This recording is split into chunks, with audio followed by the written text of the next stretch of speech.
Who is Jarange? Who is Jarange? Who is Jarange? Who is Jarange? Who is Jarange? Who is Jarange?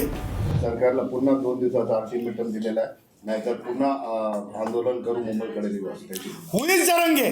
Who is Jarange? Who is Jarange? Jarange काय दादा झालाय? जरंगे ह्यापूर्वी सुद्धा बेकायदेशीर वर्तनासाठी मुंबईमध्ये येऊन धुडगूस घालू, मुंबईला वेटीस धरू, तेव्हा डॉक्टर गुणरत्न सदावर्तेच होता. वेशीमध्ये कायद्याचं उल्लंघन करून येता येत नाही हे दाखवून दिलेलं आहे. शिकलेलं आहे जरंगेने कायद्यातून. 149ची जी नोटीस निघाली ती गुणरत्न सदावर्तेच्या याचिकेवर आणि गुणरत्न सदावर्तेला सुद्धा ती माहिती देण्यात आली पोलीस विभागामार्फत. त्यामुळं जरंगेंनी स्वतःच्या फ्रस्ट्रेशनमध्ये नैराश्यामुळे शरद पवारांसारखे फुगवतात असं फुगू नये आणि मराठा भावांनी सुद्धा त्यांच्या नादी लागू नये हे मला डंके की चोट पे सांगायचं. पण राज्यपालांची सही झाली त्यानंतरच तुम्ही याचिका दाखल करणार. जर सही होत नसेल तर तुमचा विषय. आरक्षणच नाही, सही नाही तर आरक्षण नाही, सलाईन लागली तर उपोषण नाही, सही नाही तर आरक्षण नाही, सलाईन लागली तर उपोषण नाही. अहो टर्मिनल जे याच घाटीमध्ये शिकलेला आहे पत्रकार साहेब. आणि आज येण्याचं महत्त्वाचं औचित्य असं आहे की ह्या शहरामध्ये मोठ्या प्रमाणात विकास होत आहे आणि खास करून कलेक्टर ऑफिसची बिल्डिंग जी बांधली जात आहे त्याची जी म्हणजे त्या जी टेंडर प्रोसेस आहे त्या टेंडर प्रोसेसलाच एकच नाही तर एक स्कॅम्प स्वरूप PWDमध्ये चालू आहे.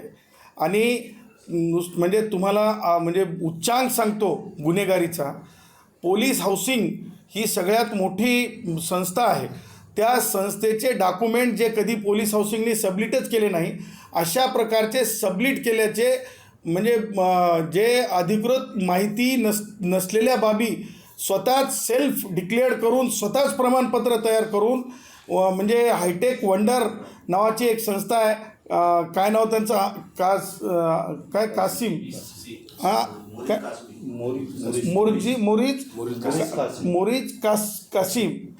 कासमी ह्या लोकांनी ते स्कॅम चालवलेला आहे. आणि म्हणून काल आम्ही पोलीस आयुक्तांना आणि पोलीस स्टेशन वेदांतनगर पोलीस स्टेशनला मी जाऊन तक्रार दाखल केली, म्हणजे माझी तक्रार दाखल झालेली आहे.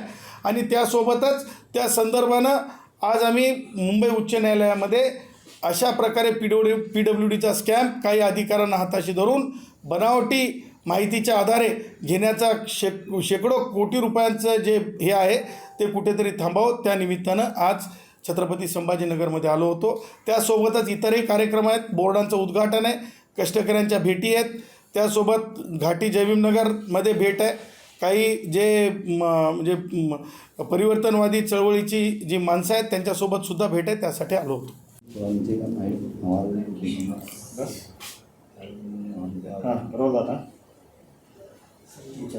दादा काय म्हणाल, याचिका काल आज दाखल होणार होती, दाखल झाली का काय? नाही, मुद्दा असा आहे की आम्ही काल राज्यपाल महोदयांना विनंती केली होती, आपण ती पाहिली होती की सरकारने जे बिल पास करून कायद्यासाठी पाठवलं आहे त्याच्यावर सन्माननीय राज्यपाल महोदयांनी स्वाक्षरी करू नये. आणि ती न करण्यामागची आम्ही कारणं त्यांना अशी सांगितली होती की नैसर्गिक न्यायाचा निपटारा झालेला नाही आहे. आम्ही जे आक्षेप नोंदवला आहे की हे ज्या प्रकारे सर्वेक्षण झालं, ज्या प्रकारे सर्वेक्षणासोबत इतर काही ज्या गोष्टी घडल्या की म्हणजे चुकीच्या पद्धतीने ज्या प्रोसिजर नाही फॉलो करता आणि त्या आधारावर कायदा होत असेल तर ते म्हणजे संविधान संमत नाही आहे. आणि त्यासोबतच माननीय सर्वोच्च न्यायालयाच्या अनेक जे अथॉरिटीज आहेत त्याचा अवमान करतात. आणि आमचं जोपर्यंत ऐकलं जात नाही तोपर्यंत नोटिफिकेशन साईन होऊ नये. आणि आत्ता ह्या क्षणापर्यंत तरी मला माझ्याकडे जी माहिती आहे त्याप्रमाणे आणखीन नोटिफिकेशन सही झालेलं नाही. आणि जर नोटिफिकेशन सही होणार नसेल तर सन्माननीय राज्यपाल महोदय आमचं ऐकतील. आणि जर समजा नोटिफिकेशन सही झालं आज संध्याकाळपर्यंत तर उद्या सकाळी आम्ही याचिका दाखल करू, किंवा आज जर ह्या दुपारच्या सत्रापर्यंत झालं असेल तर आज संध्याकाळपर्यंत होईल. पण आता या आरक्षणाच्या विरुद्ध सगळे जाणकार असं म्हणतात की आधी पण झालेलं तो हे आरक्षण टिकणार नाही. शरद पवार असतील किंवा सगळ्या नेत्यांना काय टिकणार आहे? आरक्षण टिकणार नाही. आरक्षण टिकणार नाही. तर पहा, लक्षात घ्या की दिलीप भोसले जे सन्माननीय निवृत्त न्यायमूर्ती आहेत, त्यांनीसुद्धा एका खाजगी वृत्तवाहिनीला बोलताना आज म्हटलं आहे की म्हणजे आरक्षण हे न्यायालयात टेस्ट होईल. न्यायालयात टेस्ट होईल हे दिलीप भोसले जर म्हणत असतील, ज्याच्या आधारावर हे सगळं झालेलं आहे, आणि स्वतःहून जर एखाद्या खाजगी वृत्तवाहिनीला म्हणत असतील, याचा अर्थ त्यांच्या मनातसुद्धा एक कुठेतरी शंका आहे की याची टेस्टच व्हावी लागेल म्हणून.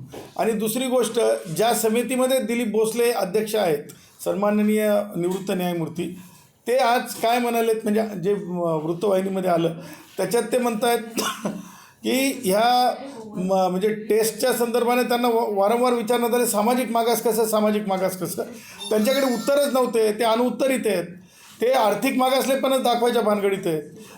ते म्हणजे ज्या पॅरामीटर्स लागू होत नाहीत, याचा अर्थ की सामाजिक मागास नसलेला माझा मराठा भाऊ, आमचा मराठा समाज, आमच्या मराठा समाजाला सामाजिक मागास विनाकारण कोणी ठरवू नये, ते सुद्धा एका प्रकारचा स्वाभिमान हनन आहे ना.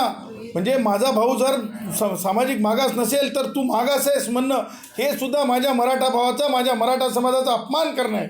आणि म्हणून आम्हाला असं वाटतं आहे की म्हणजे शरद पवार काय म्हणतात, ते राजकारण करतात, ते त्यांचं म्हणजे जरंगेंना किती फुगवायचं हे शरद पवारचं काम आहे. शरद पवार काय म्हणतात, माझ्या दृष्टीनं राष्ट्रवादी काँग्रेसचे वयोवृद्ध पुढारी, मला फारसं त्यांना महत्त्व द्यावं वाटत नाही, कारण ते काय संविधान विशेषज्ञ नाही आहेत.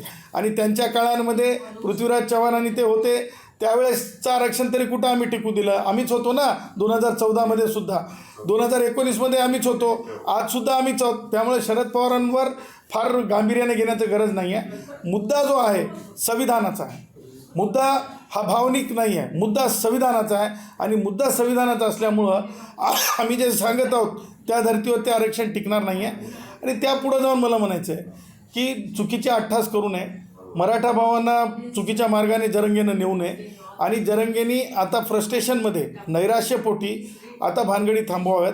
त्याही पुढं जाऊन याच विद्यापीठातून, याच भूमीवरून शिकलेला अभ्यासक विद्यार्थी म्हणून मला हे म्हणायचं आहे की ज्या पोलीस भावांनी म्हणजे संरक्षण करत असतात, त्या पोलीस भावांवर ज्या प्रकारे अंतरवलीमध्ये हल्ला झाला होता, त्यांना जीवाची म्हणजे खूप मोठी म्हणजे ज्या म्हणतो आपण इजा सहन कराव्या लागल्या, त्या भावांना सरकारने, महाराष्ट्र शासनाने राष्ट्रपती पदकासाठी, प्रेसिडेंट मेडलसाठी त्यांची शिफारस व्हावी, त्यांना प्रेसिडेंट मेडल मिळालं पाहिजे. आणि त्यापुढं जाऊन मला एक म्हणायचं आहे, एक चुकीचा पायंडा पडला चालला आहे. ह्या विद्यापीठाच्या संदर्भानं आपल्या सन्माननीय जे पिढ्यानपिढ्या इथं घडत आहेत, तिथं आपण पाहतो की इथं सोशल सायंटिस्ट घडतात, परंतु जे सोशल सायंटिस्ट जेव्हा आंदोलन करतात तेव्हा त्या जमिनीवर जिथं आंदोलन करतात त्या आंदोलनाचे पैसे, मोबदला किंवा भाडं, त्या हॉलचं भाडं दिलं जात नाही. पण जरंगेच्या बाबतीत मात्र 2-2 वेळेस जमिनीचा मोबदला दिला आहे. एकतर जरंगेच्या म्हणण्यावरून जे जमिनीचा मोबदला दिला आहे ते सगळा मोबदला वापस घ्यावा. आणि त्यासोबत जर समजा जरंगेला दिलं जाणं योग्य असेल तर जेवढेही मग अनुसूचित जातीचे कार्यक्रम असतील, जमातीचे कार्यक्रम असतील, भटके असतील, विमुक्त असतील, सगळ्यांना सुद्धा तोच तत्त्व लावावं. सोशल जस्टिसचे सचिव सुमन भांगे याने नेक्षून लक्षात घ्यावं की अशा प्रकारचं डिस्क्रिमिनेशन, आर्टिकल 14चं डिस्क्रिमिनेशन पैसे वाटण्यामध्ये टॅक्स पेड मनी आहे. जर तुम्ही आंदोलनासाठी म्हणजे जे मागासच अधिकृत ठरत नाहीत त्यांच्या बाबतीत जर तुमची भूमिका असेल तर तीच भूमिका सगळ्यांसाठी असावी. सगळ्यांच्या आंदोलनासाठी जे काही हॉलचे भाडे असतील, जे काही खर्च असेल ते खिशातून दिला पाहिजे सरकारने, अशी सुद्धा मागणी मी करतो.